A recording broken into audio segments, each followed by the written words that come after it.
Hello, everybody, and welcome again to the stream. If you were here a couple minutes ago, I was having trouble trying to screen capture the game, and while I was trying to figure that out, OBS shut down on me, so the stream ended very, very quickly. And for some reason, I was figuring it out until I restarted my laptop, and now the game captures. The game is capturing now, and I don't know what I did. I think I just needed to reset my laptop or something. I don't know, but yeah, let's get into the game before the game starts not working anymore.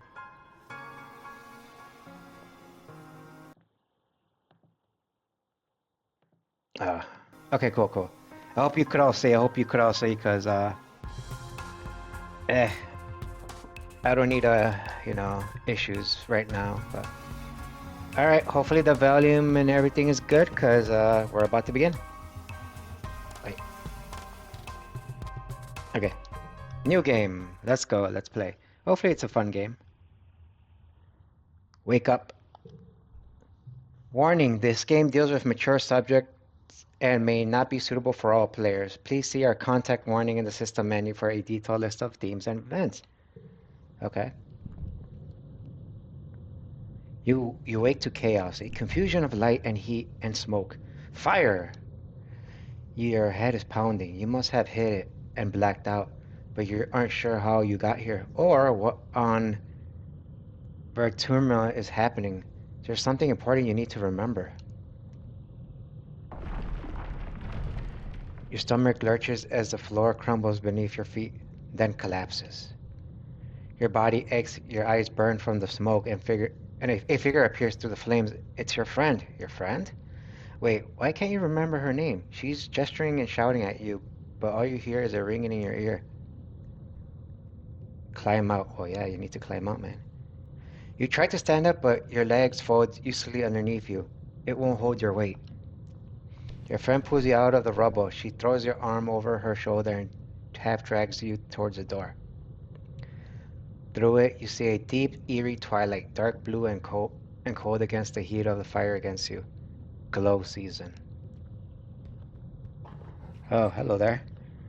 Glowing eyes. You shake your head to clear your vision. Is that some kind of dog? Like from Earth? Oops. Oh, that's not from Earth, or that's not a doggy. The creature howls and lunges, its jaws open.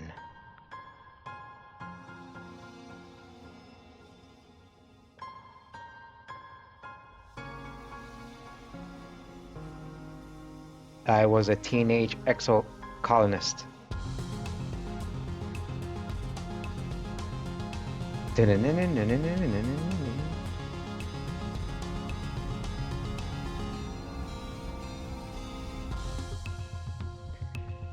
You are born on a stratospheric, Earth-like colony ship. Halfway through its 20-year voyage to a wormhole at the edge of the Sol system. Your parents run the hydroponic gardens which make fresh air and vegetables for the ship. Like the other colonists, they bravely chose to make this one-way journey to an uncharted planet, Vertumma 4, in the hope they could escape Earth's troubles. They had you the old-fashioned way, merging their genes like they merged their culture and traditions. They name you...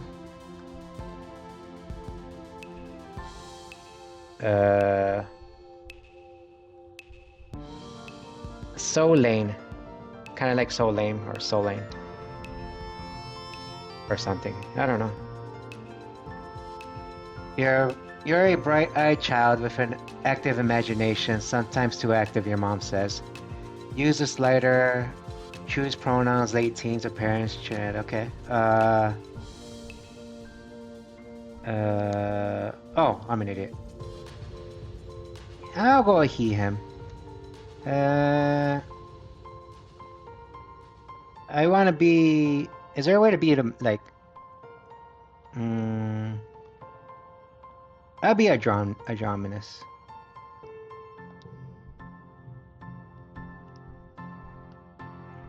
Is there any way I can make the character look like Sunny, or... Or maybe not, I guess. I don't know. Yeah, I guess it's fine. You have a vivid dream of things you never experienced. Dirt under your feet, skies overhead, endless jungles, and strange animals. You wonder if it's what Vertumna will be like. Yeah, I want to be mispronouncing and reading these big words. So, yeah, I get used to that. Every child on the stratospheric is given one genetic enhancement by age 6. You see the first signs of your. Let's make them. Let's make them smart. Professor Hell says kids learn fast because their brains are like sponges. But when people get older, they can't absorb as much. That is very true. I am 143 years old and I can't learn anything new. Well, I can, but very, very slowly.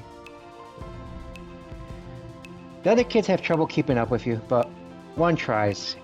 Energetic and loyal, Anemone, tough and gentle Cal, bold and confident Dice, studious and mature Tagnant, shy and sweet Tammy. Aw, they all seem nice. So who will be our friend? Hmm. Let's see, who would like to be our friend? That one kind of looks like Sunny. And this one kind of reminds me of Cal.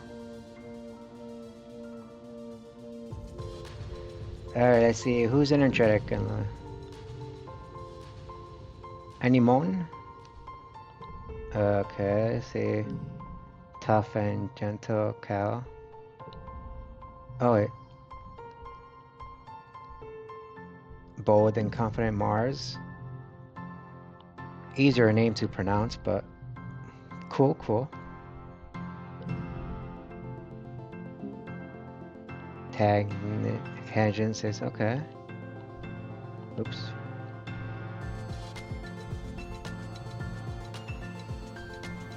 And shy and sweet Tammy. I don't know. That's a very important choice. I don't know who to pick. They all seem very nice and cool, you know. I don't know. It's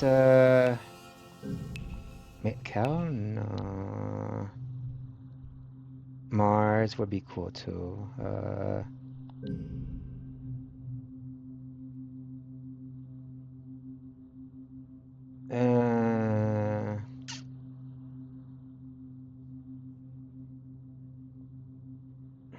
I don't know.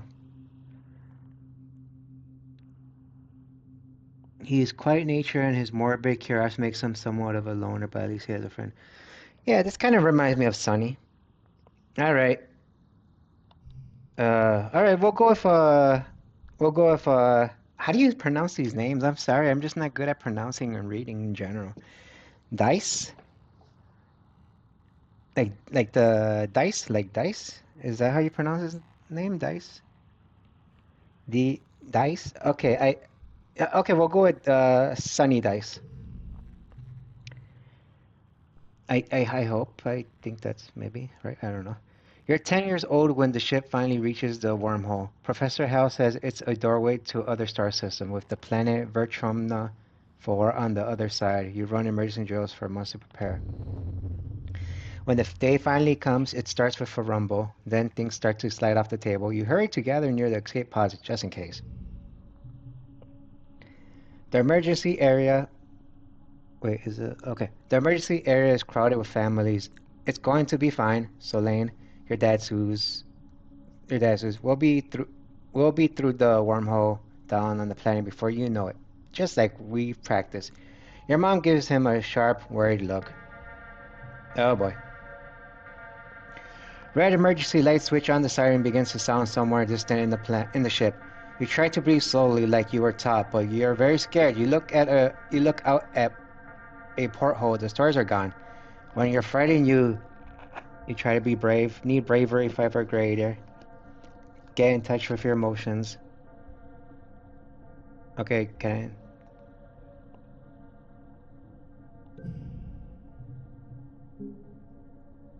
I? You bawl like a baby. It feels good. You aren't the only one. Nearby, your classmate Tammy has tears streaming down her cheeks.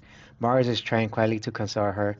She sighs as you cry, making Tammy wail even more loudly. Your dad puts his arms around you as you let it out.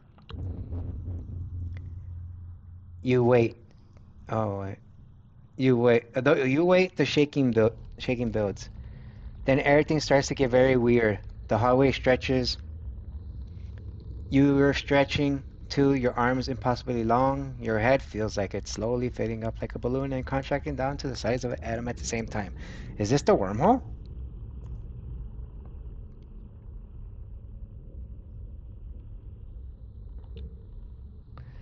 The, the shredding reaches a crescendo. You hear an impossibly loud crunch and feel weightless for a few seconds before gravity slams you back against the hull. Head first, you black out. As you slip unconscious, you feel yourself twisted out of time. It's today, yesterday, and tomorrow all at once. And the more just one tomorrow, lots of them. Different tomorrows. You find yourself in a place that you find from your dreams. Tiled-filled, dramatic ridges and a stranger, but also not a stranger. Grinning as she grabs your hand. Hurry up, she says. I'm not gonna let you miss this. Distance, Distantly feel the ship shaking has stopped, and you hear your parents' worried voices. Feeling safe, you slip further into the warm embrace of the stars. I can't read. You drift. Gradually, your consciousness reforms. You wake up in the medbay. The medbay under your play a soft tone and a automatic voice speaks. 2 weeks have elapsed. The patient's cranial injury has completed healing. They may now be safely discharged. As the fog lifts from your head, you realize something seems different about this room. It's so bright. You try to focus on the window. Something is differently. Sunlight, trees, ground, sunlight. Instead of familiar blackness of space, bright light from twin blue-yellow suns streaming through the window. You peer out and see fields, glass-walled domes, and walls rigged with giant mushroom-like trees. There are construction materials everywhere and people walking around outside on the ground. You better get out there and join them. Okay, let's see. Let's be cautious.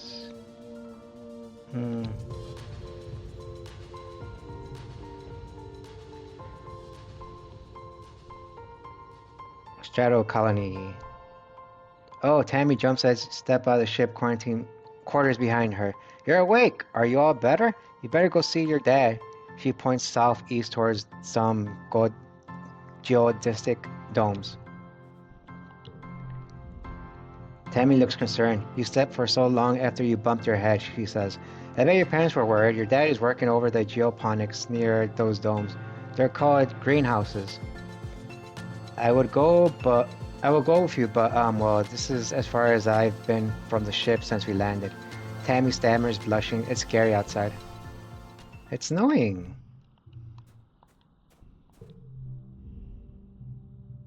Engineering, a low throbbing noise comes from the engine room where provides power to the colony. Other corridors lead out to the teaching lab and medbay. You know the route to your classroom well, but the rest of the wing is off limits to children.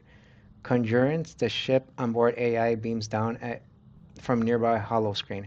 Don't forget to study hard, Solane. Okay, so let's see. The art style is really pretty. I like it. I just wish there wasn't a lot of big words, because that's very hard for me to read. Solane, your dad gives you a big warm I'm so happy you're finally awake. Dr. Instance thought I'd be best to keep you asleep while your noggin healed. Your mother and I thought you might sleep away the whole year. My snoozy little gooseberry. He checks your head and looks relieved. He was clearly very worried about you, but covers it with jokes and smiles. You love your dad. Welcome to Vertumna, he says, gesturing around you. You'll never seen the stratospheric from the outside except in pictures. Your ship has been separated into and parts taken out to form other buildings and a big wall around the whole colony. The alien jungle creeps right up to the wall. Only the Jealous greenhouses pass outside, dotting their way up the hill. It's beautiful. How did you do this so fast? What's outside the door? Okay. I say it's beautiful. I'm glad you agree, he says. Your mother and I, we've been waiting a long time to see grass and trees again, even if they are purple. Oh, before I forget, he pulls a package out from his satchel and hands it to you. You blink and stare at it blankly. Don't you know what day it is? He asks. You honestly don't. You remind him that you've been asleep in the medbay. Happy birthday, he shouts, wrapping you in a warm hug. Your birthday already? You feel a dizzy sense of deja vu. You stare hard at the wrapping package. You know exactly what it is there. You remember, no? You dreamed about this package. Some years ago on the ship, inside will be a small medallion in the shape of the sun that your dad made by hand. Open the package, tell him you know what it is. Don't open it. Let's open it. How did you know this? It's exactly as you imagined, as you dreamed. A feeling of panic rises in your throat. Your hand shakes, but how? Your dad notices. Are you okay, Solane? He snaps his fingers. Doctor instincts shouldn't have let you out so early. Sometimes those sleeping meds take a while to wear off. They might make your hand feel funny for a few hours. You nod. Maybe that's all it is. Listen, I'm so sorry, Solane, he says, but I have to get back to work. There was an accident when we landed and he stops himself. Don't worry, we're going to fix it. Your mother and I. Professor Howe is expecting you in class if you're feeling up to it. Your dad says, pointing west to the engineering wing. In the rear end of Biscuit's ship, then he points to the large doors you can come to the earlier. Or you can relax in the quarters until you feel better. We'll talk later tonight, he says, then kisses the top of your head and ruffles your hair. Have a wonderful birthday, Solane. I love you. Love you too, Dad. To enter buildings, click on the door or the flags behind it, or get close to it and press the enter or action button. Then choose an activity for the month to gain skills and advance time there. Oh, I thought this was like an RPG or something. So it's like a building, or wait, well, I don't know. It's an interesting mix, I guess. Okay, in advance time. There are 13 months a year and 10 years to the end of the game. Oh wow, okay. You'll have time to focus on a few things. Oh wow, okay. Okay.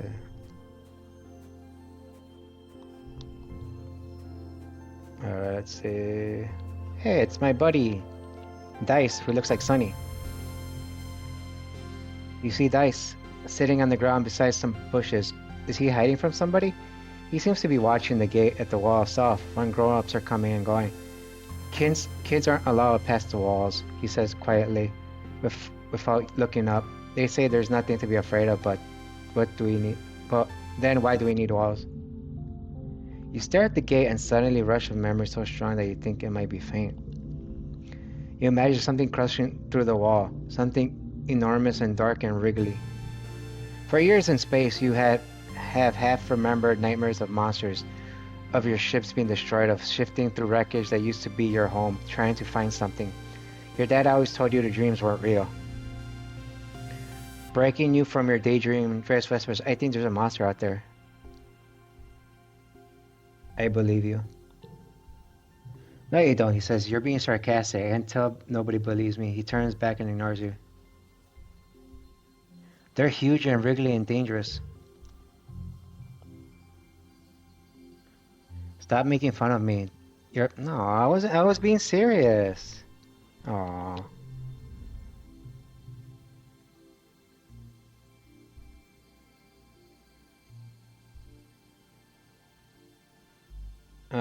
No. He already thinks I'm making fun of him. I don't want to make him do mean things.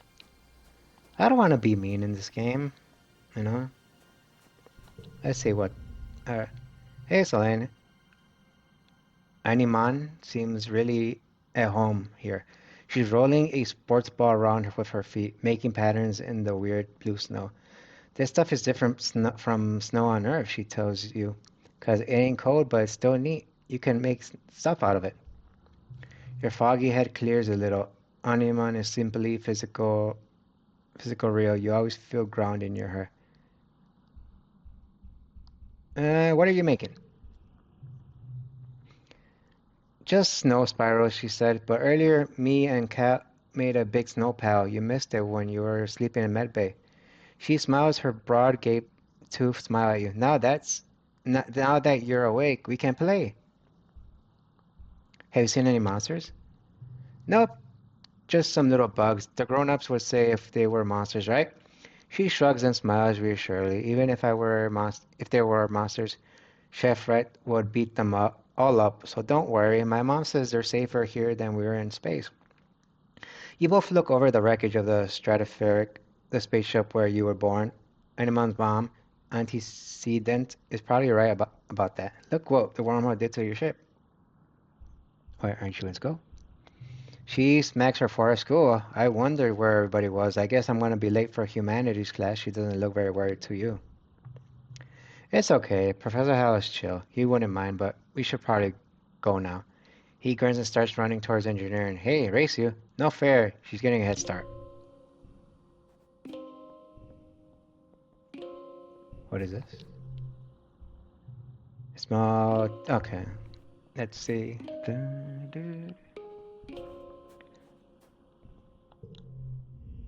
Engineering. A low throbbing noise comes from. Oh, okay. Pick an activity to do this month. Okay, let's see. 2 plus creativity, persuasion, but stress. Biology, reasoning. So basically, biology, reasoning, creativity, persuasion. Let's see. Persuasion or creativity? Persuasion or creativity or reasoning?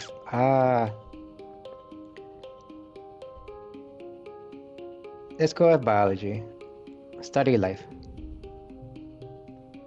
Good afternoon, my Burgonian biologist and up-and-coming chemist. Professor Howell welcomes you back to your old classroom. This afternoon we'll learn what I like to call the wet science. He gestures to his hollow projected lesson plan. Biology, chemistry, medicine, ecology, and geology. You'll learn a little bit of everything, with opportunities for further studies in your favorite field. If you're looking for something a little drier, try registering to engineering classes. For today's lessons, Professor Howard tells you, we'll start with a fun group project. We'll be studying the mush tree, a prominent natural research native to Vermont, or I don't know. The ideal conditions, it can grow at a speed of over 8 meters a day and have a diameter up to 30 centimeters. He stands on his tiptoes and gestures to illustrate. Your team will experiment to find those ideal conditions. You teamed up with Tang and Cal and are given a mush tree spore and a bucket to grow in it. The rest is up to you. Tang looks up surveyors noted on the hollow net. Mush trees, she reads, are most abundant south of the colony in the stormy, moist regions of subquatinous swamps. What if we use water instead of soil? Cal suggests, like they'll do in hydroponics. If they like wet weather, they might work. Solane, do you have any suggestion?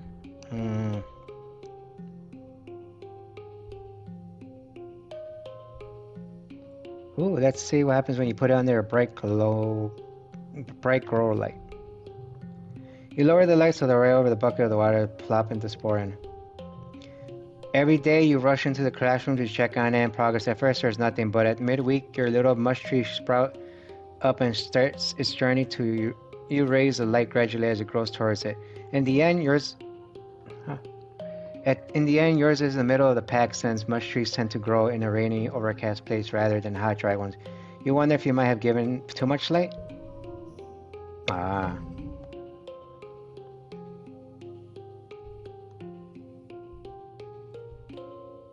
When you work or go to class, you play a quick card challenge as the month passes. Move cards to fill the 5 planes and make the best hand you can make. What? Huh? Next. Okay, so great. Another thing I'm not good at, playing cards. Oh, Okay. Bonus for straights, increase from left to right.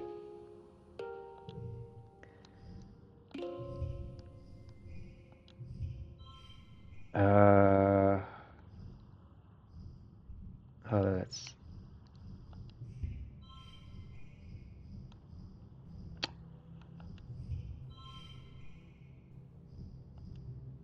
Let me go back.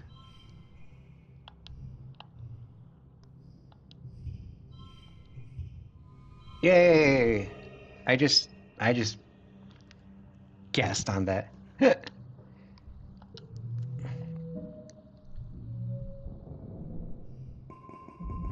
Your skills increase when you go to work or go to school with extra skills if you win the challenge and a kudos bonus if you make the highest score hand with your cards. Working also increases stretch, which prevents you from working. If it reaches to 100, to relieve stress, take a month out relaxing the quarter wing. Okay. I don't know, this just seems like a very challenging game. I'm not good with things like I micromanage a lot of things, you know. Your parents have been working from first dawn to well after dinner every day. You know, growing food is an important job and it's vital to get crops to the ground right away. But there seems to be something more than that. It's such a change from growing up on the stratospheric when you saw them all the time. You stay up and wait for them at night before going to bed. Though you can tell they're exhausted, they make an effort to spend time with you. I'm sorry we haven't seen much of you, little gooseberry. Your dad says your mom watches you as she works a pebble out of her gardening tiller, which also serves as a crutch. How you been holding? I learned some stuff in school. I'm glad to hear that, your mom says. I want you to study hard, work hard, and stay out of trouble. Your dad smiles, and Professor Hell will give you kudos if you get good grades. You can spend those at the depot once it's open. You know, says your dad, raising an eyebrow at your mom, I think there are a lot of different ways to learn, and school is just one of them. You can learn from working on a hobby or by helping a friend. Your mom shakes her head and sighs through, though you can tell she's trying to put on a gentle expression. We both agree that this colony is an experiment, and that means we're going to do things differently than on Earth. You're old enough now to start making your own decisions about your education and future, and if that means you find your own way, we'll accept that. Your dad puts a hand on your shoulder. We'll be proud of you no matter what you do. Try talking to your friends, and then they'll have ideas of how you can spend your time. And come by geoponics, your mom adds. We could use your hand. Okay. Early, quiet. Mid, quiet.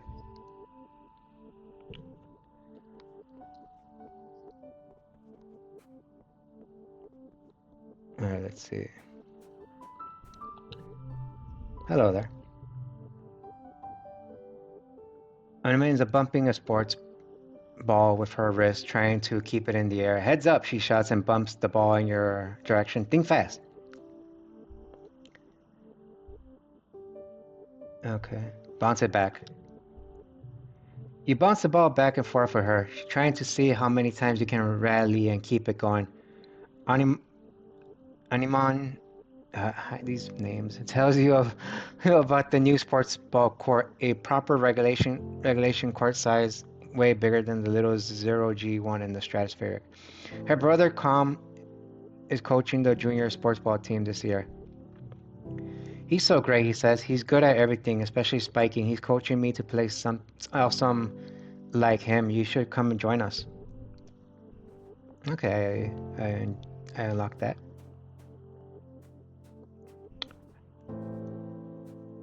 Hey there, little buddy. How's it going? Oh, it's the same thing, but I don't want to do this though. Can I? No, I can't even do that. I don't want to be me, friend, you know. You find your mom hard at work setting up the greenhouse with a small construction crew. You've seen these planes pinned on the wall of your family's quarters for years now. The geodesic domes will host the more delicate plants from Earth, spinach, tomatoes, and maybe even fruit. She takes a swig from her canteen as she approaches. Looking for something to do? She asks. Remember, Solane, you're responsible for your own schedule now that we landed. You can decide how to spend your time so long as productive. She points towards the engineer wing in the back half of the stratosphere served frame.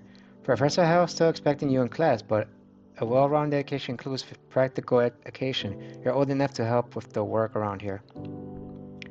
She slaps her hands on her shoulder. I got another minute. Anything you need?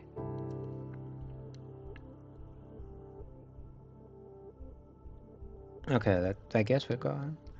She looks down and nudges at a sprout growing between her feet. It's green, the color of the Earth's planet. We're doing our best, she says, but it hasn't been easy. I just hope the potatoes and corn can handle the weather here, she says, glancing at the sky. I hear it rains like hell at the wet season. He takes a long look at you up and down and growing fast. You're growing fast, Solane, but you're still too young for real farming. Instead, well, there's a lot of soil that needs to be hauled. Seeing your disappointment, she nudges you on the shoulder. Don't pout. It'll help build those muscles. You'll need them. You'll need them now that you're out of the real world. Doing real work out here, you'll have to rely on your physical strength. She flexes her biceps. Your mom is really strong.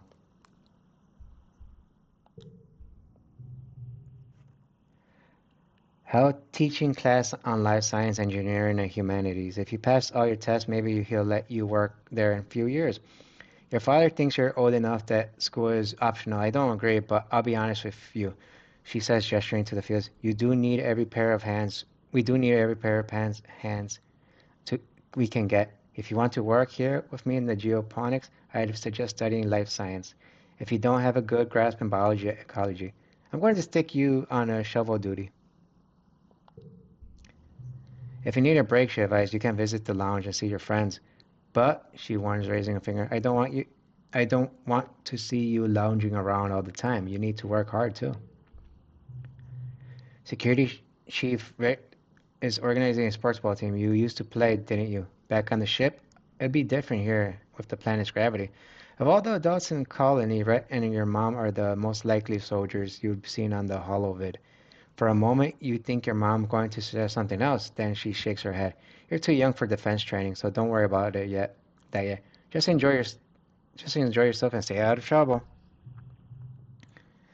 I think Sheikh said that they need someone to deliver supplies from the depot. They're also setting up shop there.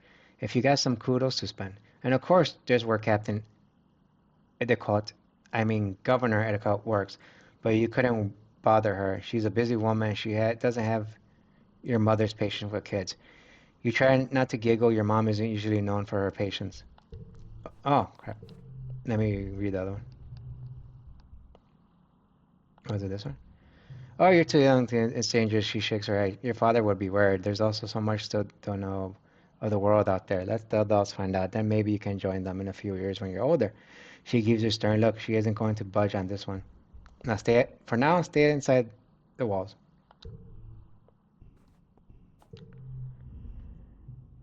Hello, my little potato, your dad exclaimed, smiling warmly. What have you been up to today? Just hanging with friends. That's Cal, a good boy, he says. And have you seen Anemon? She's been out by the garrison playing sports ball, I think every day outside since we landed. He chuckles to himself. Guess that's what happens when you got enough brothers to make your own sports ball team. He breathes deeply and looks slowly around. Vertimont is magnificent, isn't it? You nod. Seasons, he shouted, throwing his hands wide. I miss seasons. Back on Earth, it got much, much colder, and the snow wasn't half as pretty as the spark snow. He sighs, stretching. You just wait until dust season. Both of the sun will be high in the sky and will be real hot. Then you'll see. Okay, let's see. Let's explore more. Hello there.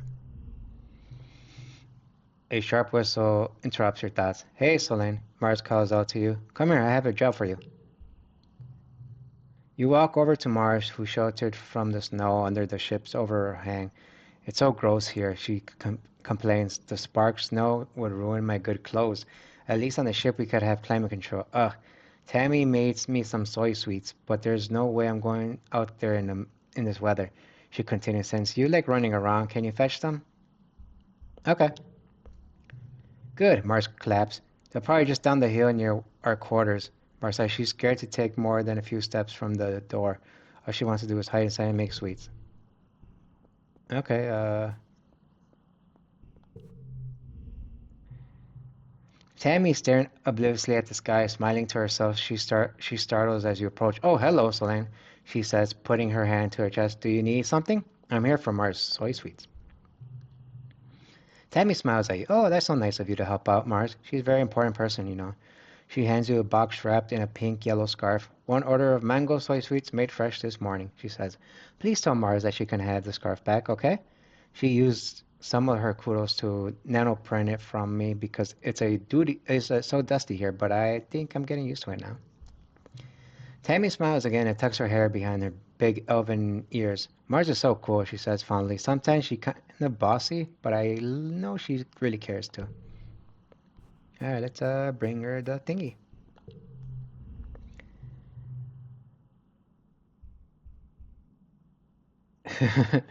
If you want them, you gotta pay. I want half. I ate them. No. Here it is. You hand over the box of soy sweets with a smile. Mars takes it and giggles. You're such a good sidekick, doing everything I say. Hey, I was being nice and friendly. She opens the box and hands you a soy sweet. Your tip, she tells you, oh, an administrator's chick looking for someone to do delivery jobs for the depot. She says, I don't want to do it because, like, you running around out there? No. Just go through there, she says, gesturing the door behind her, and tell them I refer to you. Okay.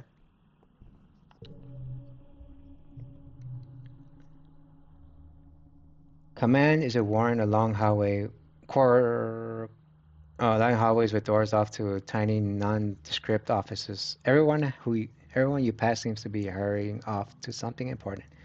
The end of one hallway opens to a supply depot, which works as both requisition office and general store. Behind it are covers warehouses stacked high, and supplies from Earth now being gradually unpacked and applied to deliver. I can't. Need toughness 10 or greater, or need organization 10. No, I don't have any of that. View the notice board. Colony food shortfall, low. Colony security rating, evaluating.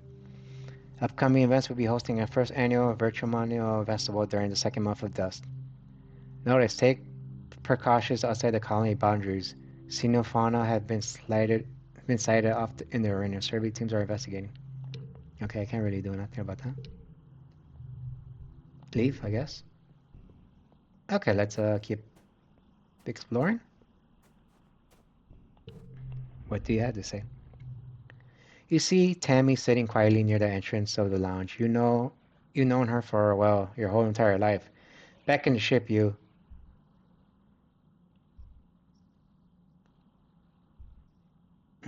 Study partner or play? I play. Tammy had the best doll collection. After her mom died, her dad used all his nanoprinter credits to print her a different doll every month for a whole year. Her ear perks up when she sees you. Oh, hello, Selene, she says. Her voice is soft and dreamy, like a beam of starlight. Do you want to play dolls? Yeah, sure, let's play some dolls. You don't you don't think Tammy will ever be too old to play with dolls? If anything, she has even more of them now. She takes you to her quarters and brings out the entire Space Stacy doll collection. A disturbingly realistic baby with real bowel movements and two super fancy posable dolls named Lily and Tilly who can be programmed to move on their own. Scary, but oh, interesting. Tammy isn't very good at programming, so Lily and Tilly just roll around awkwardly when you turn them on. You cover you cover quickly by saying that they must be breakdancing at the club. The two of you spend the afternoon making up stories of their rise of stardom as professional dancers. Oh, that's nice.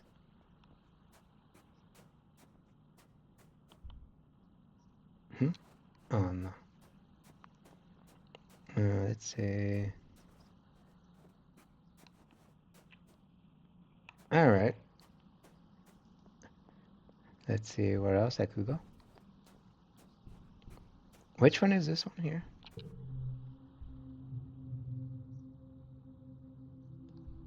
Relax in the lounge.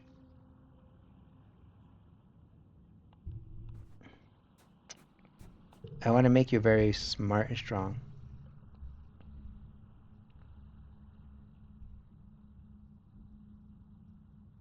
Uh, Study humanities for this one. Okay, I thought the dialogue was the same, but it's different. Welcome, Solane. Professor Hal greets you. I hope you are warmed up and ready to study the glorious humanities, history, literature, language, media, and philosophy. And yes, if you're lucky, we'll have a little ancient earth poetry too. He seems excited about the last bit. By the way, if anyone is interested in taking engineering class, please register through concurrence scheduling system when you have a chance. She'll be helping me teach that. That. Okay, the goal is 12.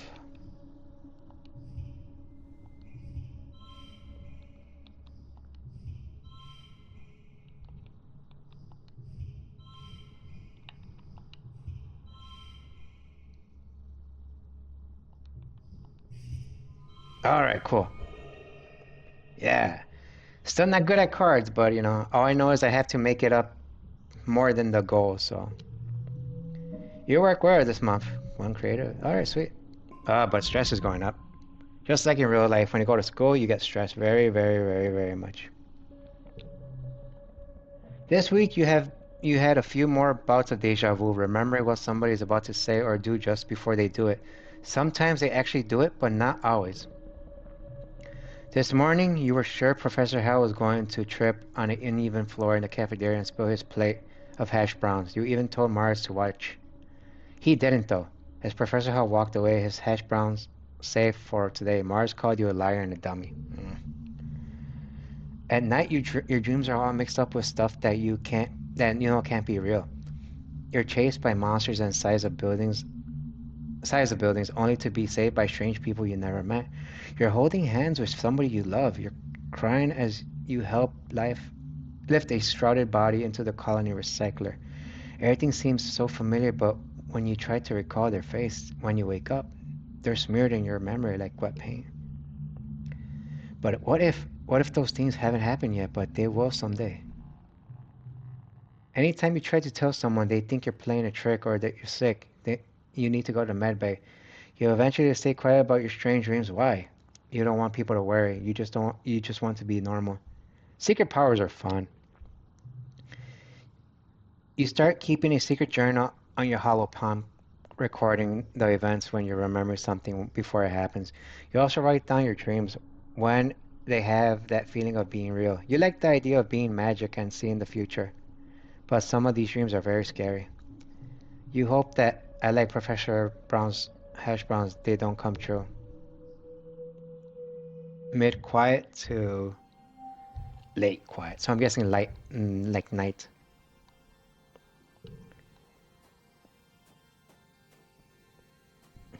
Oh, oh.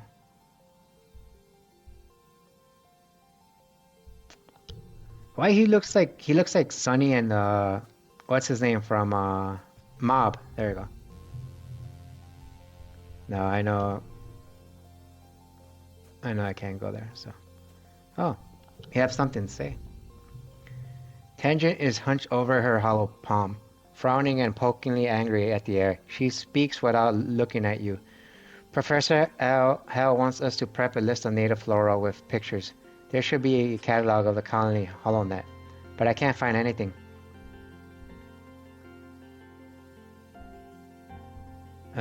Plants, try looking outside. I'll help you find that catalog. Let's make our own list.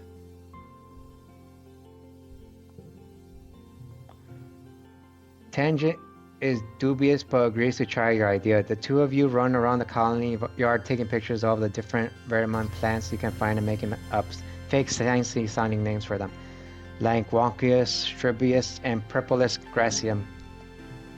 After an hour, you categorize 51 different species. Tang doesn't think they're very complete list or a very scientific amount, but she figures you must have learned something. Friendship and biology. Oh, cool.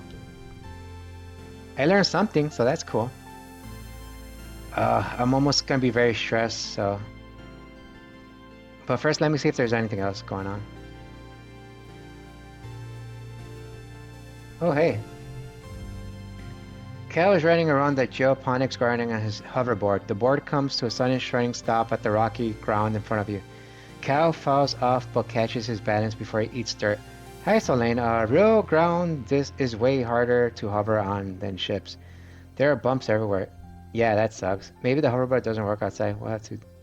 We all, we'll have to adapt. Yeah, Clement, things are actually way better planet side. Hover, hover outside is rad. Look at this. He runs all over a small depression in a nearby hill and presents it like something amazing. Look at this. It's a skate pole. Cool. Can I try? Sure, but please be careful. Mom says if I break my hoverboard, she can't make another. You take turns riding over around the bowl, trying to get up enough to speed down on the side to come up with others. If you don't land any tricks, it's hard to stay on the board with uneven ground, but it's still fun. Friendship with cow and toughness. Cool. Yeah, I think I'm gonna take a living quarters. Relax.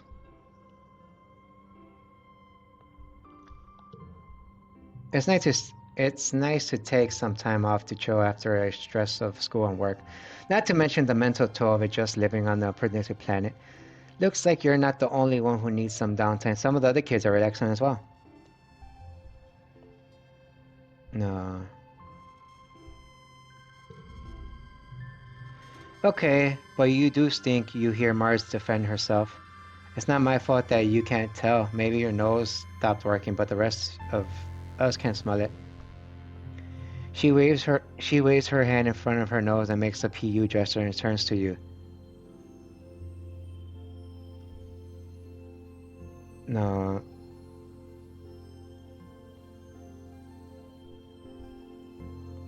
this whole I want to he's supposed to be my buddy. I don't want to this whole planet smells awful anyway. What if I say this one? Dice smiles shyly and Mars rolls her eyes. You're right, she admits, but some of us have a higher standard than others. Rebellion. Dice. Okay, cool. Wait, how is that rebellious? Or rebellion? I'm confused. I'm just sticking up to my... I don't know. Relaxing, you took the month off.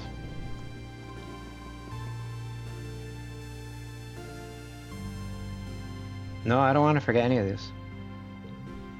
Keep your memories, yes. Late quiet next month.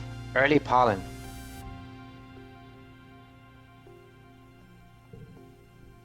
Okay, let's see what's... Hello, buddy. What's up? Dice is sitting in the grass near the big gates that leads out to the jungle.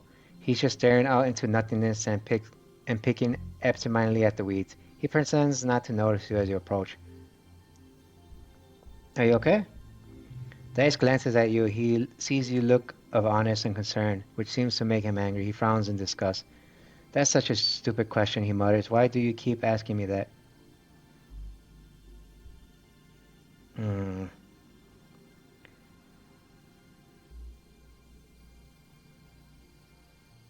Apologize? Meh, whatever. It's not like people really care. Sit down with him. He shifts uncomfortably as you sit, but doesn't say anything. You both just hang out, saying and doing nothing. You stare out at the big gates. The grass in the colony is trimmed short by garden bots, but there's its blah, blah, blah. But out there it's wild and as high as your waist. Head surveyor Tonin is prepping his equipment for an outing. He's bringing a lot. Maybe he's going to stay out overnight. You're starting to wonder if Dice will ever acknowledge you when he says, I got to go. As he starts down the hill, he pauses. This is a good spot. I'll probably come back here tomorrow. Friendship. Okay.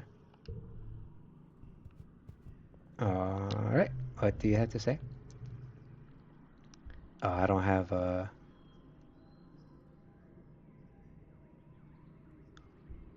I don't have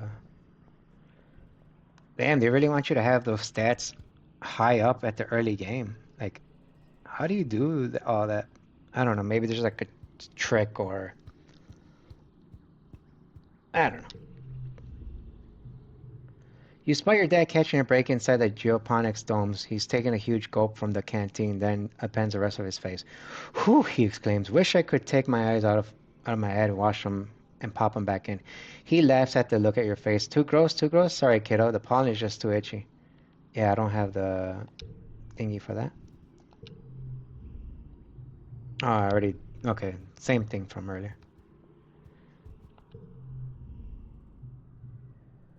Tammy's dad is the head of expedition, which means he's out surveying the jungle every day. This morning you see her crying in the doorway as he leaves. I don't like when he goes out there. She sniffs after he has gone, but he is so brave and so are you.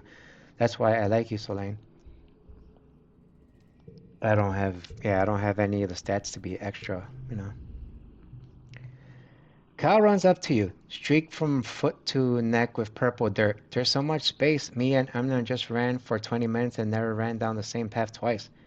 He leans over and braces his hand on his knees, breathing heavily.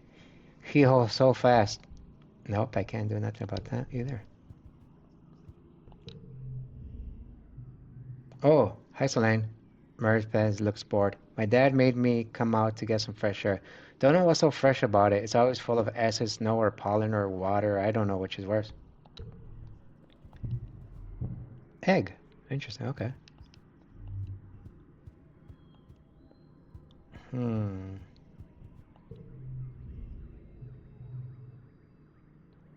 Oh, you found me. Dice is adjusting better than you expected to life on the surface. He already found new places to hide and do whatever he does out here by himself. Does this interest you? Do you like eggs? Thank you, Dice says, clearly unsure about how to react. I find something to do with it. That's fine. Yeah, as long as I could get my friendship meter up with everybody, I'm cool.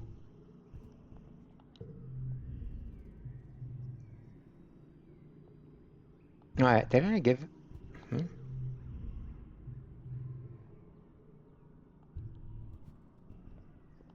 Can I give everybody a gift? Or just certain... Or am I limited? Are you practicing for Vermanala? Oh my god, these names. Erman says as you soon approach, there's gonna be a festival in Dusty's and they're having a bot wrestling contest. I'm going to compete. Oh, I don't have anything, so I can't really give. Hmm. Alright, let me study the humanities or something. Friendships.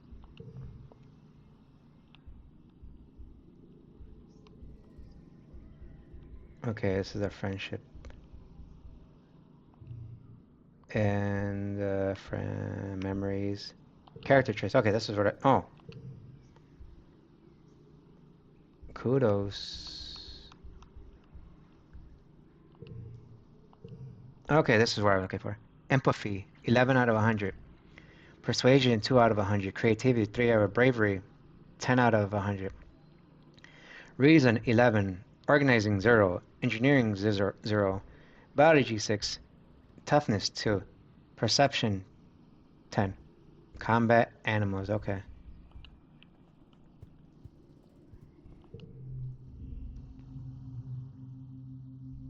Uh, need reasoning, okay. Let's try engineering. Can I? No, I can't, I think. Oh, I unlocked it, okay. Organizing and engineering, okay.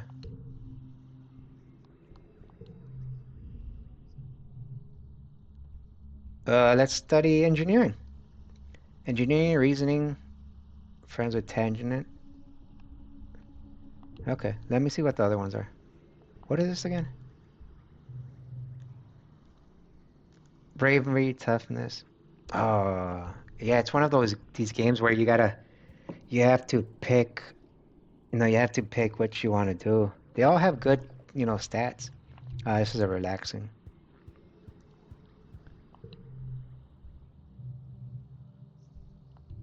Okay.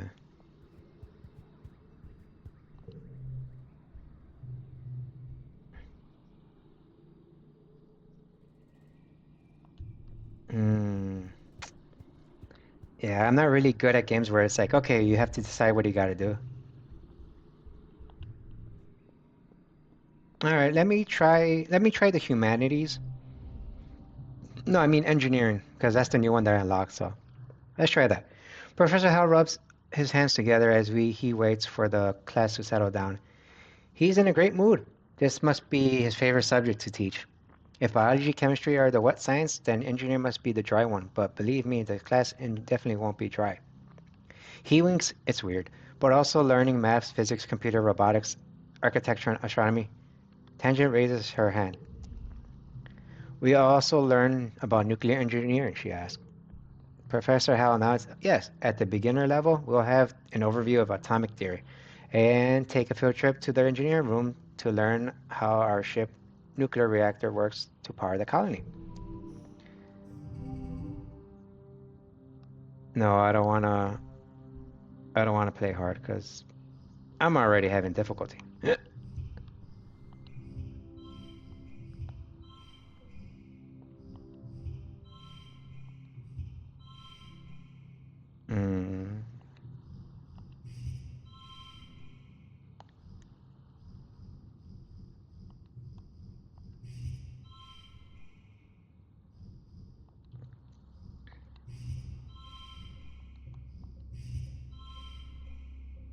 Mm, wait.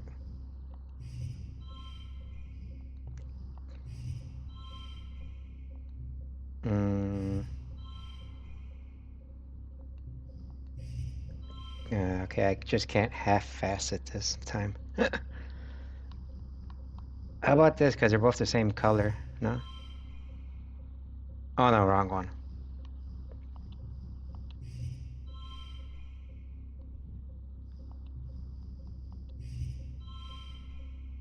Um, um,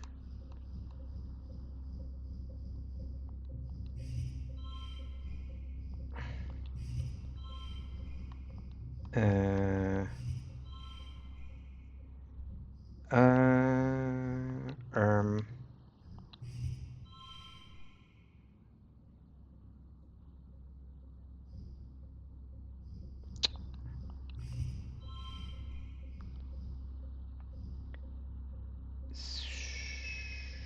Okay, let's see.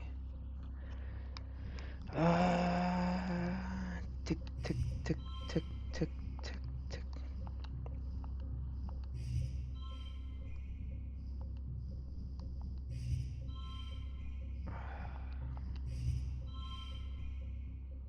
Hmm.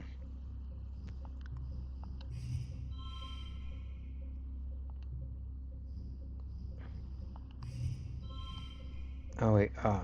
Hmm. Okay, that wasn't good.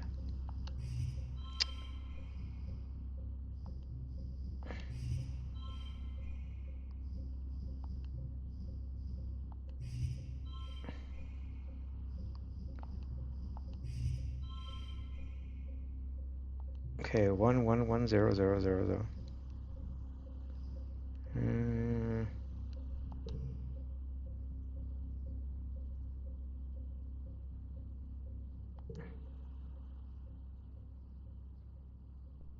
Hmm.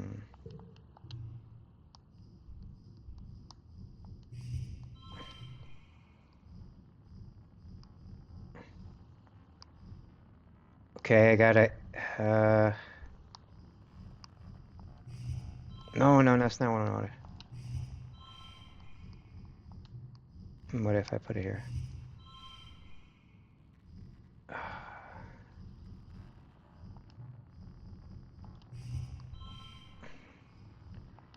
Here.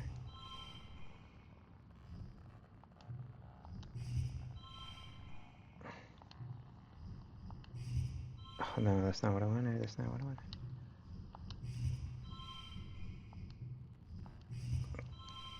Hmm.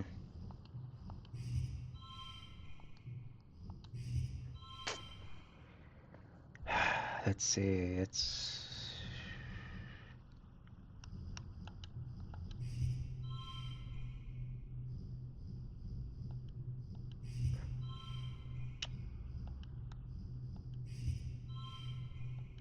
okay. What the heck did I just do?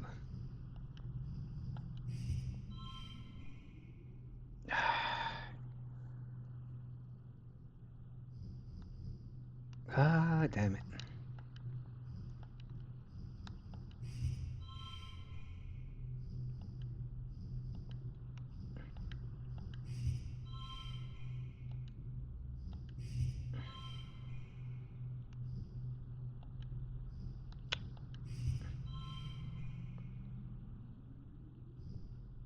Oh, this is so difficult. Well, for me it is, but...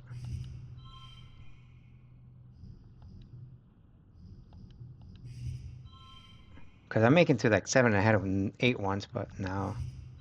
Yeah, I'm back to 8.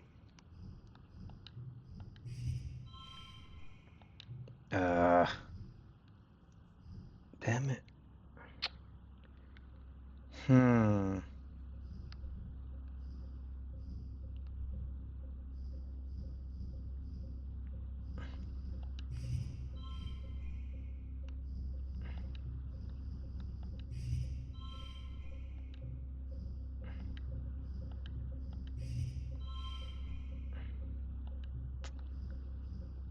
Uh...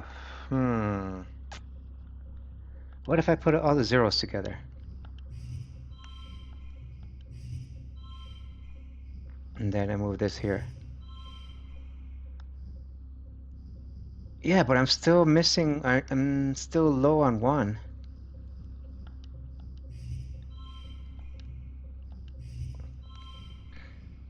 What if I switch here? No, that's not good. I got 0, 0, 0, 1, 1.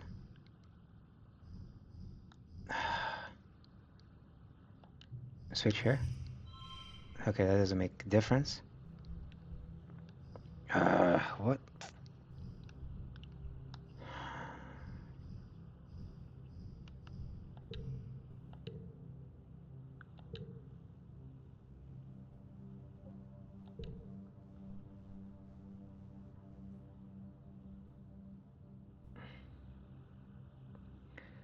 I know I could skip, but that's... I don't want to miss... You know, I don't want to skip a feature of the, you know, the game, you know. I don't want to do that. I think that'd be really dumb, but... If it does get very difficult where I start raging or whatever, then maybe, but... But still, it's like... Ah...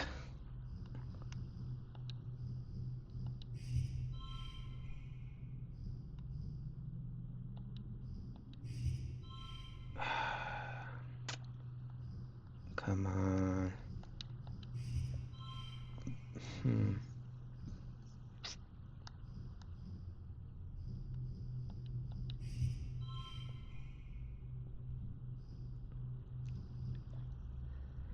Hmm.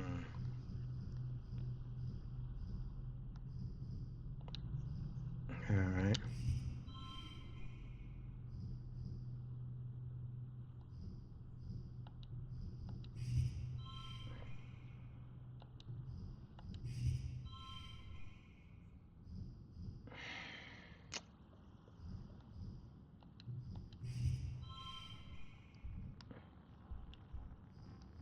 See, it's... The maximum and get is 8.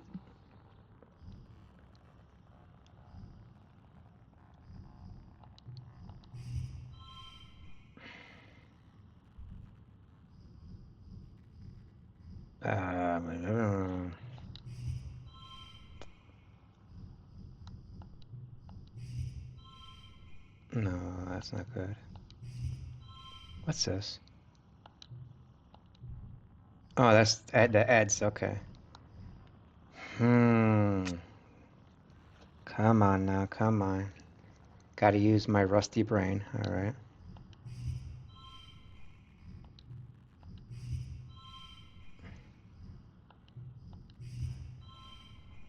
No. Kind of wish I could have this like maybe here, but like move this over here.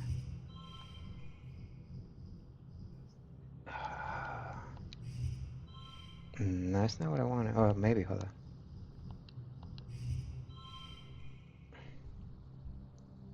Hmm.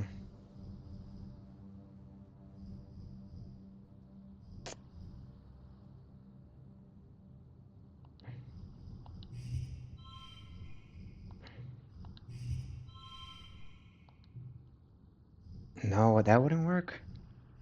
Come on. Or maybe like three of them here. Like,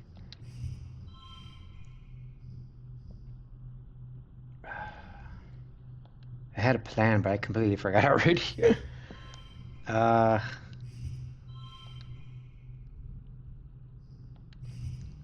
oh no, that's not what I wanted.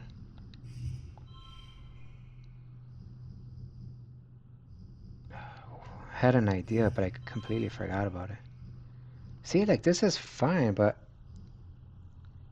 like if I had this over here, like here, here, here, maybe. No, that doesn't work. Hmm. Maybe here.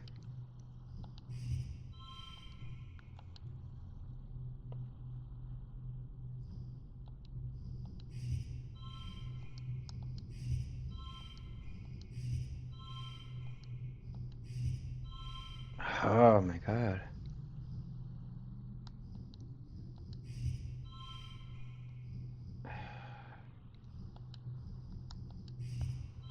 The blue one is the odd one out, but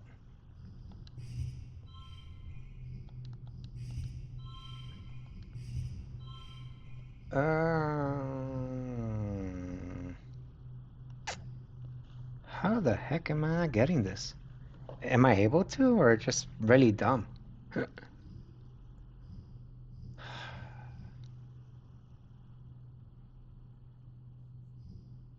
Maybe switch like this.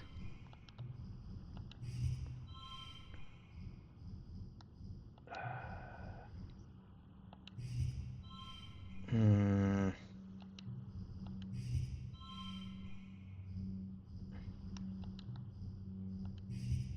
Yeah, how the heck?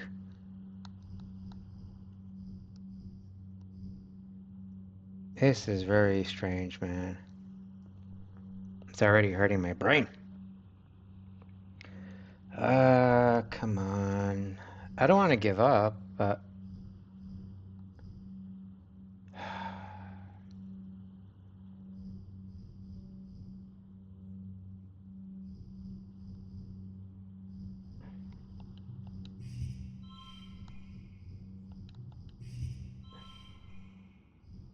hmm.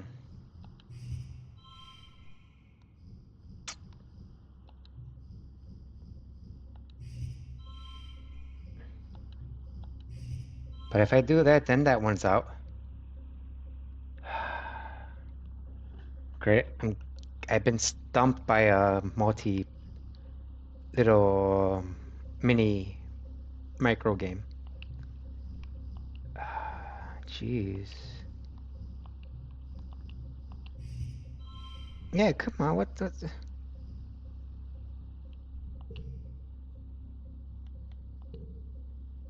Okay.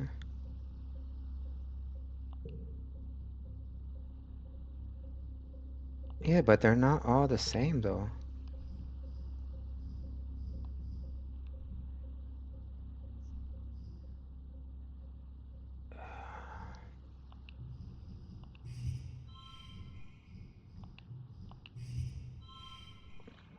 Yeah, come on, man.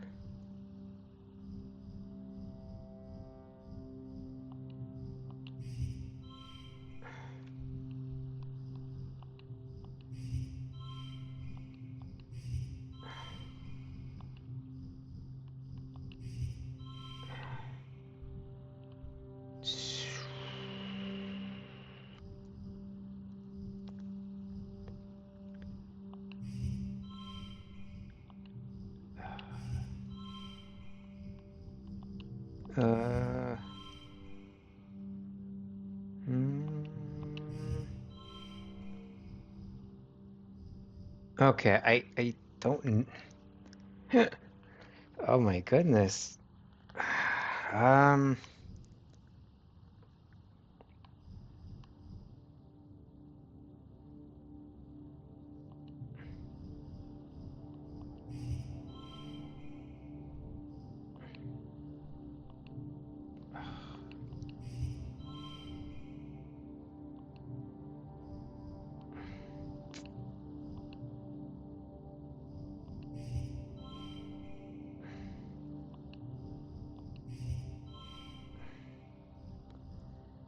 but it also gets rid of the 0.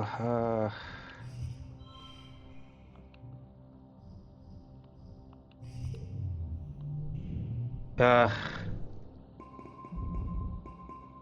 I screwed up. You wake from my afternoon nap. You squint into the pink ting light slanting through the windows. You must have fallen asleep in the lounge. Tammy's shadow falls across your nest of pillows. Oh, I'm sorry, Solange, she says, giggling. I didn't mean to wake you up. It's just so nice outside with pollen sparkling in the sunlight. I wanted to open the windows. You rub your eyes blurry. Ugh, you are having the weirdest dream. Since you're awake, you should visit the cafeteria. Auntie Sedent is making a new kind of candy, she says. It's made of cotton. Isn't that weird? I have to go tidy the crutch first, and I'll meet you there. Save some for me, okay? Tammy skips off towards the crutch, humming to herself. Go get a free candy. In the cafeteria, Auntie Senna is cheering, handing out masses of pink candy, puffing and soft like clouds. Oh, Solane, she says, handing you a wand with some candy spun around it. Here, try some of this. We used to have it on Earth. You pull off a piece and give it a taste. It's so sweet at first that your mouth puckers. There never tasted anything so sweet and so real. It's not at all like the soy sweets that the kitchen nanoprinter can make. It melts in your mouth, leaving a gritty residue on your tongue. You wait until everyone is gone, but Tammy never shows up. You look down at the cotton candy in your hands. It's wilted a little from the humidity, but it's kind of like her hair, you think. Pale pink and so soft. You keep some to give her later. You're relaxing in your family's quarters after dinner. Your mom had to run off to some kind of council business, so you and your dad are playing a Hello game together. When you're just about to ready to head off to bed, your mom returns. You can tell from the defeated slant of her shoulders that something has gone horribly wrong. Your dad starts to ask what happened, but she waves him away and approaches you. She sits down and takes your hand, holding it between hers too strong. Solane, I'm sorry to have to tell you this. She starts, her mouth quivering as she swallows, working on her next words. There was an accident this afternoon in the trench.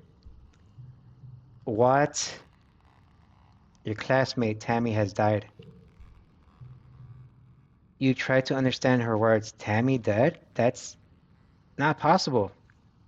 You suddenly remember the cotton candy you were saving to give Tammy. Pink and fluffy, just like her hair. You put your hand in your pocket to get it, but what comes out is a sticky, dark lump of hard goo. You stare at it, your mind blank. What? How can they throw a character a character's death so early in the game? What? Ask what happened.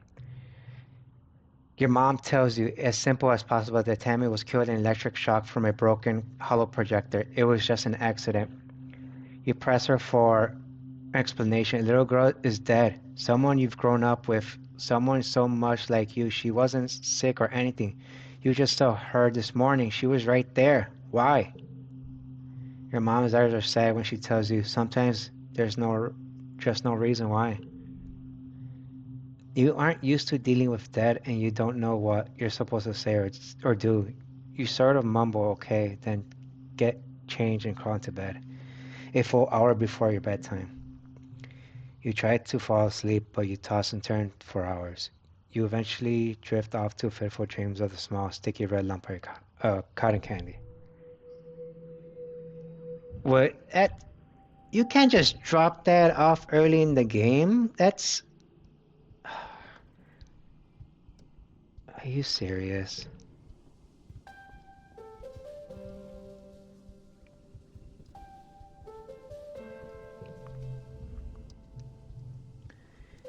Can you believe Tammy died? Dice asked morbidly.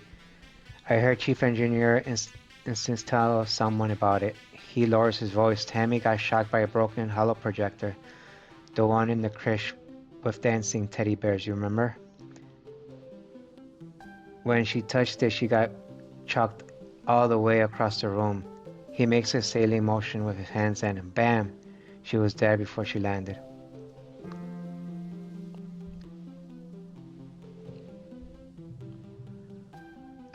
Oh, sorry. Daisha starts tugging at the sleeves of his oversized jacket. Oh, shut up now. Sorry. Oh, that is so weird. Oh, I didn't want to be. Oh, great. Uh, hmm.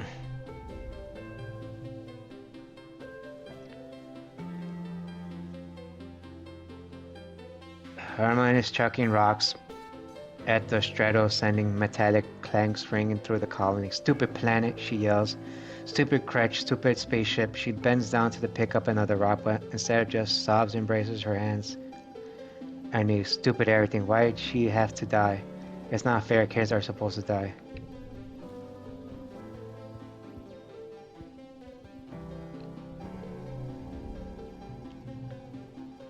Cal is sitting in your mom's flower garden with his face in his hands. He clearly has been crying all morning and probably all of yesterday too. He and Tammy were close, really close. Whenever you guys used to play house in the crèche, Tammy was always the mommy and Cal was the daddy. Even though you were just little kids, you kind of always giggled about how obviously they were. Are you okay? Yeah, he sniffs, looking up at you. You can see how puffy and red his eyes are. I mean, no, not really. That's just what people want me to say, right? Tammy always liked these flowers, he mumbles. Sometimes I picked some for her. He runs his hands over to the pretty white flowers. Don't tell your mom, okay? Tears wells up.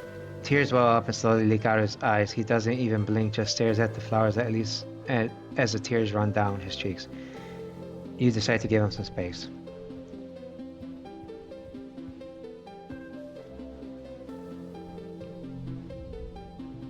Mars is staring into space, looking somber. She doesn't even notice you come up beside her. Barely reacts when you say hello. I'm thinking about Tammy, she says quietly. She used to sit down the hill there, in that spot in the sun. Every morning she'd just sit there for hours in the sun, doing nothing, just being happy. You stare down the hill to spot near the entrance where in the quarters. You can imagine her working on some little craft. I miss her too. And now she's dead, Mars says, making a face.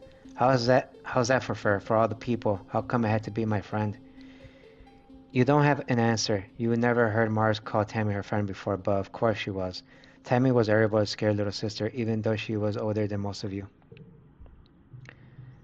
Mars clicks her tongue. Oh yeah, Administrator Sheik is looking for you. I guess you need someone to deliver jobs. She waves vaguely to the door behind her, distracted by her thoughts.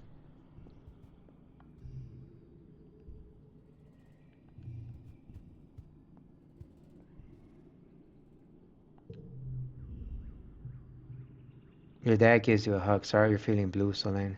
He says, things will start to look up better again soon. Your mom pats your shoulder, encouraging you. I'm so sorry, Solane. Crap. Okay,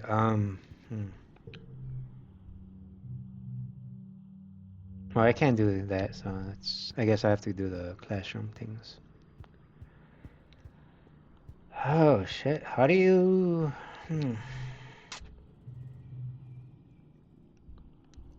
I guess do bravery. Oh, God, here we go.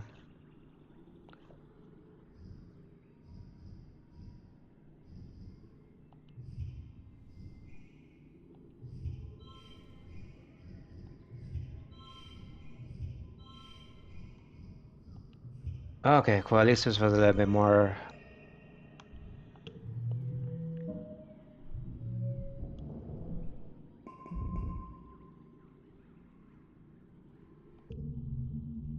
The colony is going to hold a funeral for Tammy.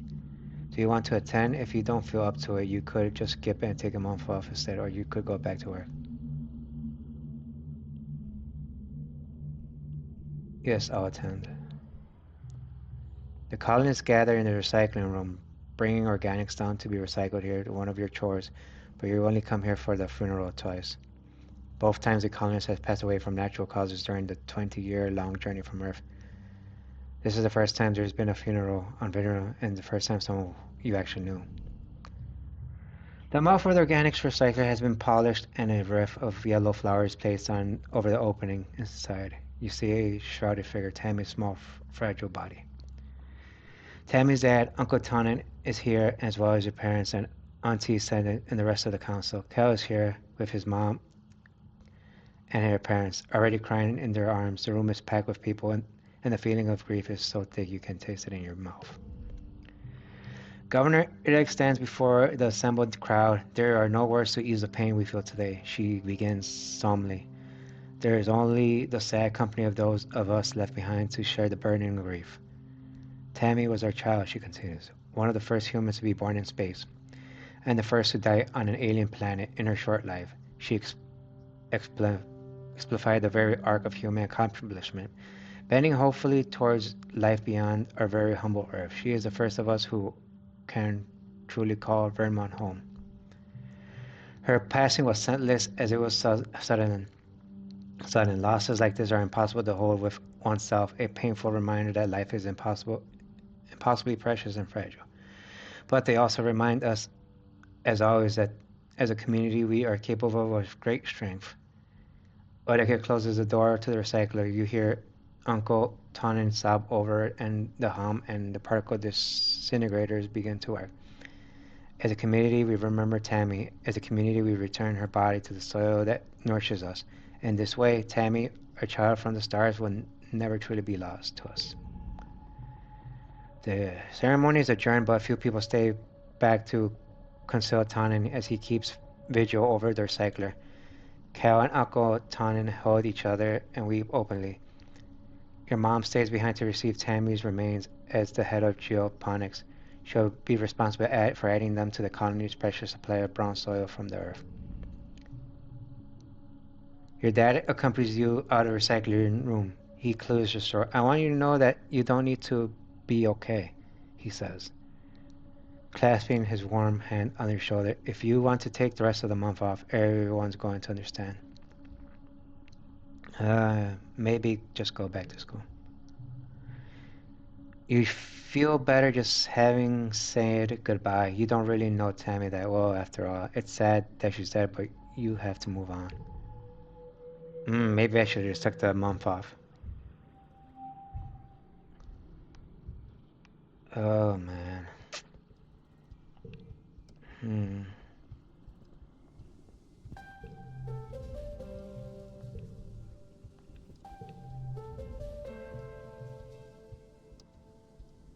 Don't be... What if I give you like a candy or something?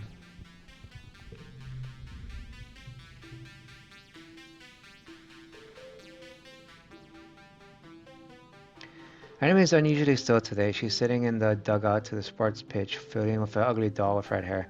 Tammy gave me this, she sighs. I kinda told her to shove off because I can't play with dolls. Why'd I have to be so mean to her?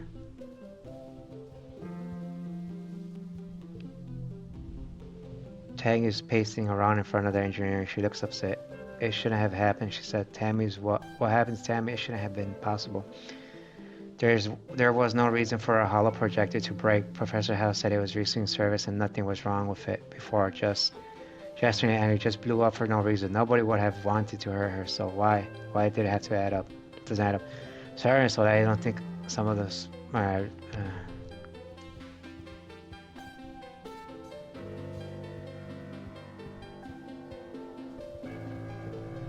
me see, maybe...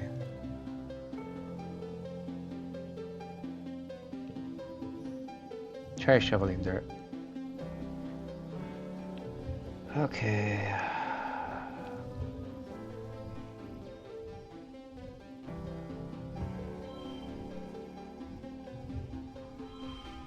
Oh, I didn't need to put the other one. I just went.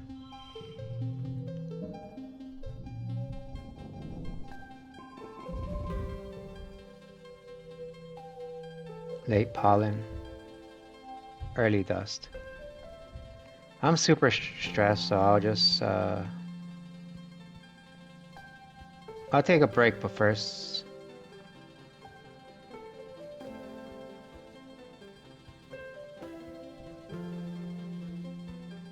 okay, let me start from up here, see what they say.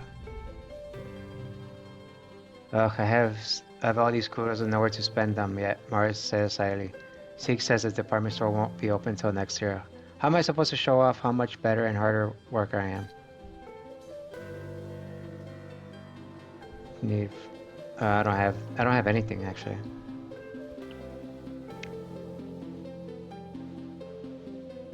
Let's see. Uh, Cal is scratching his stick. Oh, excuse me. Cal is scratching his stick listlessly in the dirt, seemingly uninterested in your presence until you get right in his face. Oh, hey, Celine, he says, muttering up a hollow smile. Sorry, I don't really feel like playing today.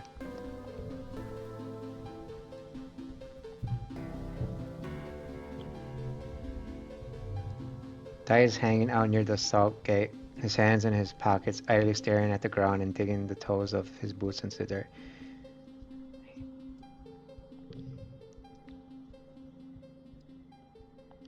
Do you like piece of wood on the floor? Thank you. Dai says, clearly unsure about how to react. I'll find something else to do with it. Oh, I'm just trying to be nice with you, man. It's supposed to be buddies and all that.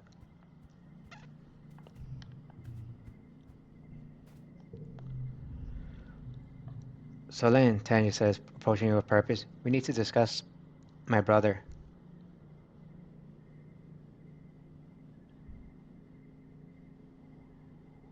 You mean my buddy Dice? Dish? Oh, that's how you say Dish? Or that's just like a pet name? Yes, yes. I'm gonna say Dish, like, you know, dishes. Dish. She says impatiently, I need you to figure out what he's been disappearing ever since we landed.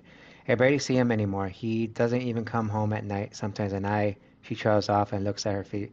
Well, I'm not on very good terms with my brother of late, but well, people are becoming worried. You get the feeling Tang is the one who's worried about. I'll talk to him.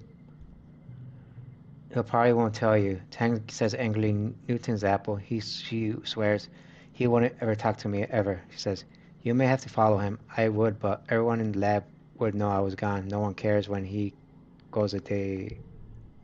Huh.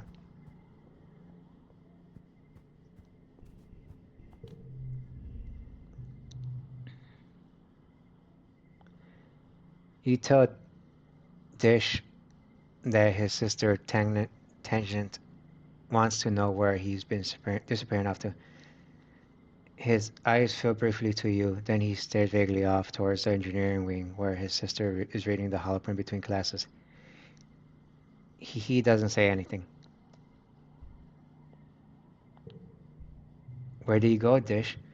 His eyes wide up and whispers, I bet you like it out there, Salim.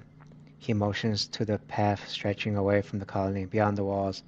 I sneak out to go exploring sometimes. There's so much neat stuff. Oh, okay. You just have to wait until the grown-ups are looking. I'm small, so it's easy. Just don't tell, okay? I don't want to get in trouble. You follow him down the drain pipe halfway hidden behind the sports ball field. Small kids like Dish could fit through it. Or you. Tangent will want to hear about this. No.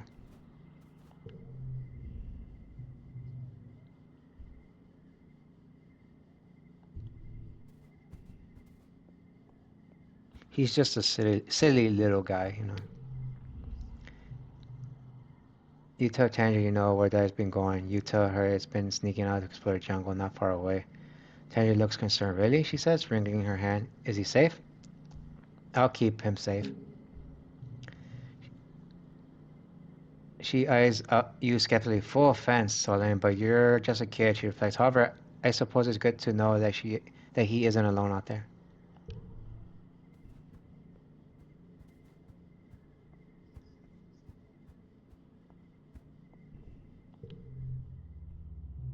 Relax. Yeah, my stress is almost to 100, so. Everywhere is hot this time of year, but at least indoors there's shades and some modicum of climate control. It's not a lot, but it helps. When you get bored what of Watato juice, you amuse yourself by coming up with juice cocktails with fancy names, even fancier presentations. The younger kids really appreciate the half-frozen slushy versions. I was gonna call it Waddle. Nah, keep my memories.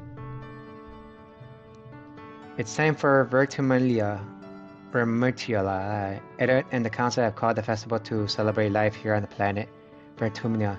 Everyone gathers in the colony square to hear Governor Edicott speech. In Earth history, Erika begins and then clears her throat and waits for everyone to quiet down. In Earth's history, Vertumina was known as the god of seasons, change, gardens, and fruit.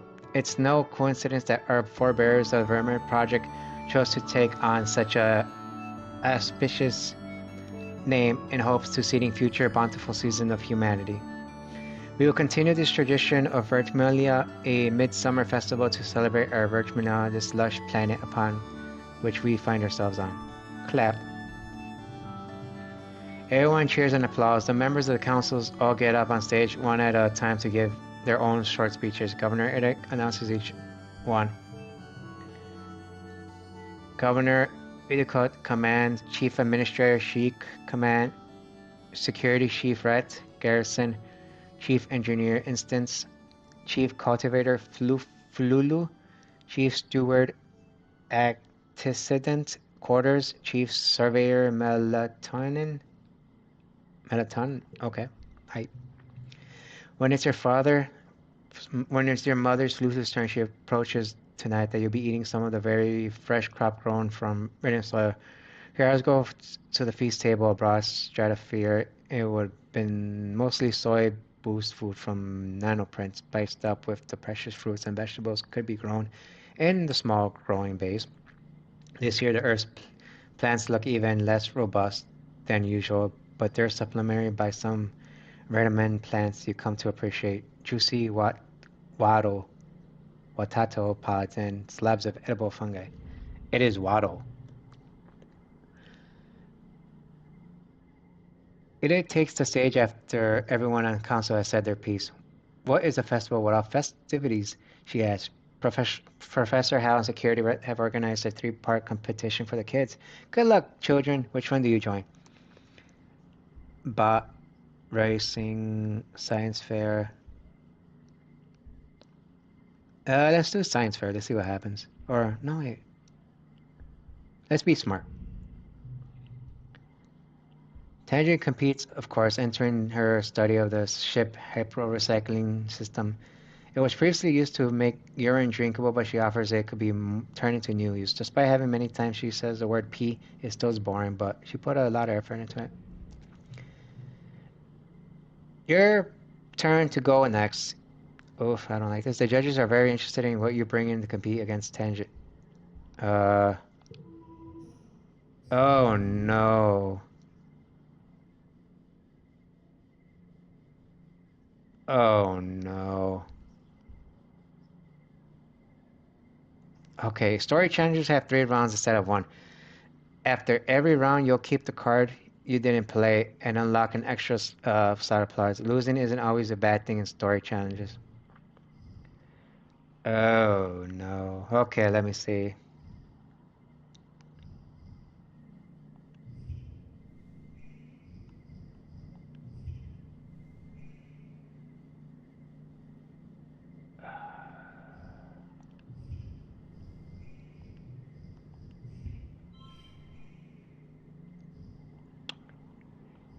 Wait, switch here.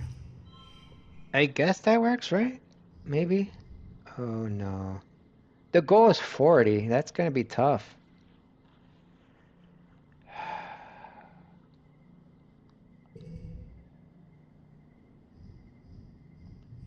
Alright.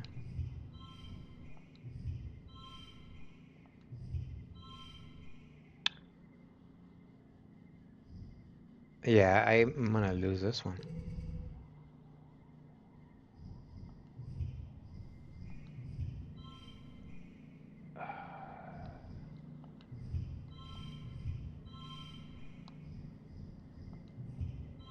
Maybe I could do something about that. Hold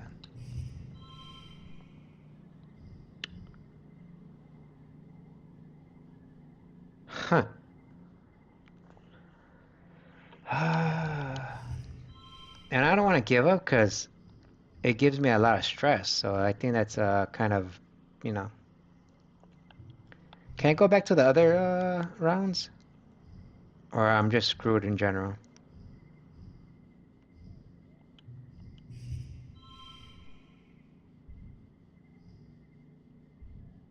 Yeah, I think I screwed up.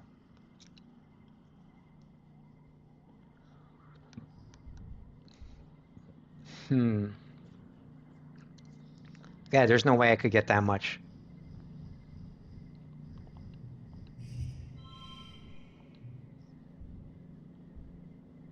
Yeah, I can't make it to 24. That's impossible.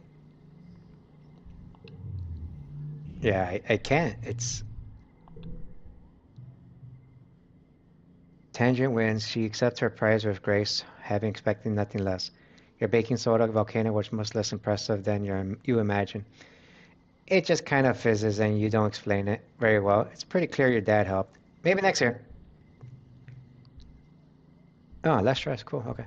After the festivals are over, everyone takes time off for another much needed break. During the fierce heat of dust, a few days rest is exactly what you need. You feel refreshed.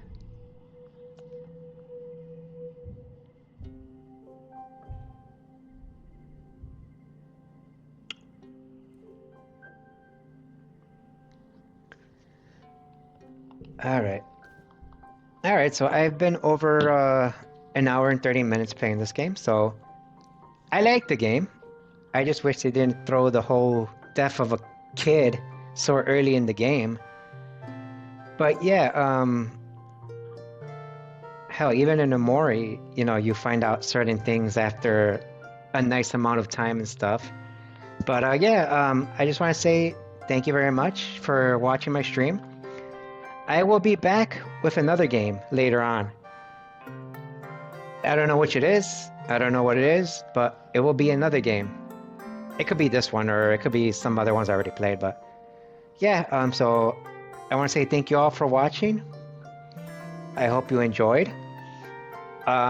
Please follow me on I don't know why I say Facebook. Follow me on Twitter, Blue Sky, YouTube, and in the future is passing by, you could follow me here on Twitch if you like. Because I play different variety games, but right now I'm playing, LGBTQ plus games, for Pride Month and all. So, all right. I hope you all have a great day.